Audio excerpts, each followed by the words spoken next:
So hello guys, Kiray here. So meron tayong setup ngayon, mini Jeepon. So problema ng mga nagde-deploy ng mini Jeepon is uh, masyadong mainit yung phone module natin, itong mini Jeepon mismo. Okay? So ang ginawa ko, gumawa ako ng enclosure tulad nito. Ayan. 3D printed na siya. Tapos naka-design na siya para dito. Okay, then may nabibili naman sa Shopee nito, itong blower nito. Okay, ayan. Tapos nilagyan lang din na 3D printed na cup. Ayan.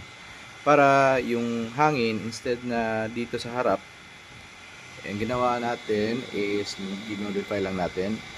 Lagyan natin ng, ayan, kung klaro ba, butas dito sa gilid para nakatutok yung buga niya dito sa phone module natin. Okay, as you can see, no, napakalamig. Okay, hindi siya yung parang 90 degrees na halos di mo mahawakan. For this modification, na-maintain natin yung magandang performance ng mini Jeepon.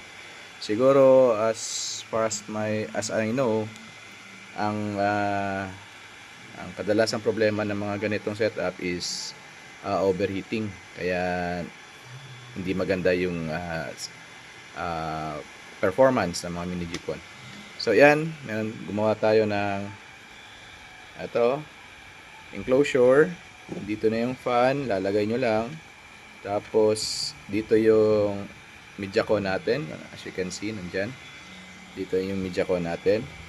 Tapos dito sa gilid, nakikita nyo, nandyan yung back converter natin para sa Mediacon. So, 5 volts na out ng back converter papunta dito sa Mediacon natin. Tapos, yung 12 volts, syempre, galing supply. Tapos, yung terminal block naman ito, dyan nakakabit yung fan natin. Ito, wire ng fan. Alright. So, napaka simple lang. Tapos, organized. Pwede mo siyang isabit, guys. Pwede yung orientation, kunyari meron kayong panel dyan, box, sasabit nyo lang siya. Okay, gusto nyo nakalapag, ganito, nakalapag lang siya. Ayan. So paano isabit? May dalawang butas dito, naka-screw na yan. Screw nyo lang ng black screw. Okay, tapos kung ito yung wall, so screw nyo lang, nakasabit na siya. Tapos sa baba yung output natin. So nandito yung fan, nandito yung mga output ng mini Jeepon natin, tsaka yung mga LAN ports. Ayan.